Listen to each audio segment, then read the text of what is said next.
The school day is ending at Wendell Phillips Academy in Bronzeville, and Chicago Public Schools Safe Passage workers are stationed along the walk home.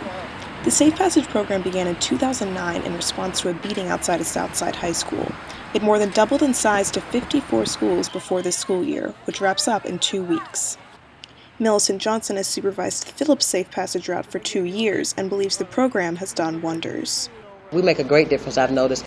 We're just here to protect the kids, make sure they're safe, de-escalate any problems that we see, and call 911 to keep them safe.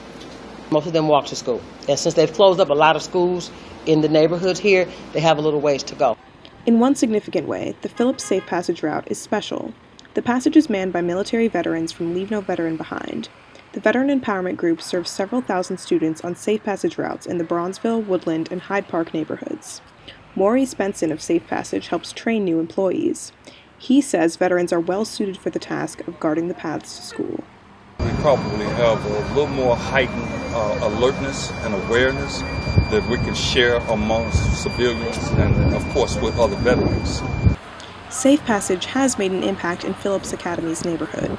Passage workers share stories about times they found knives or overheard students talking about violence and been able to prevent or defuse a fight. And according to University of Michigan researcher Desmond Patton, there's empirical evidence of Safe Passage's success as well.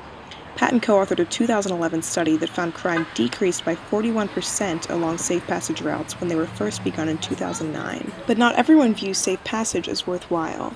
It's frequently criticized in the media, and University of Illinois Chicago criminology professor John Hagedorn considers the program a public relations stunt meant to lessen criticism of recent school closings. Hagedorn says gang violence these days is spontaneous and cannot be stopped by workers on corners. The policy of suddenly over the summer telling kids that they had to go into strange and unfamiliar areas to get to school was irresponsible. But Johnson says Safe Passage is about much more than preventing shootings in the moment. We also, like you said, form a relationship with the kids, and they can look for us now. They come and talk to us. They want to know our advice and things like that. You know, when we were kids, before you get to school, you want to fight. We try to de-escalate that. Just talking to them, sometimes just our presence makes a difference. And they know some of us by name.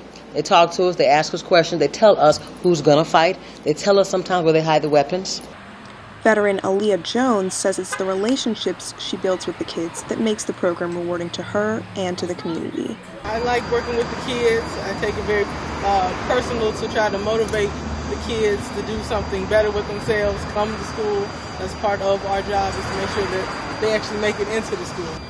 We have a lot of the kids that I talk to, they're in college right now.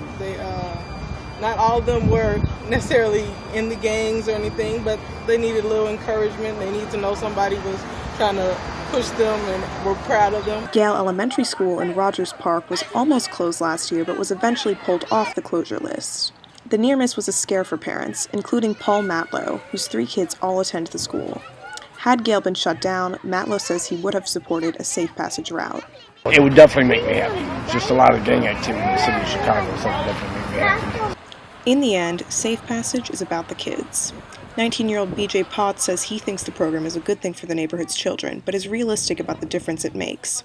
He says violence is inescapable around here, and no program will curb it entirely.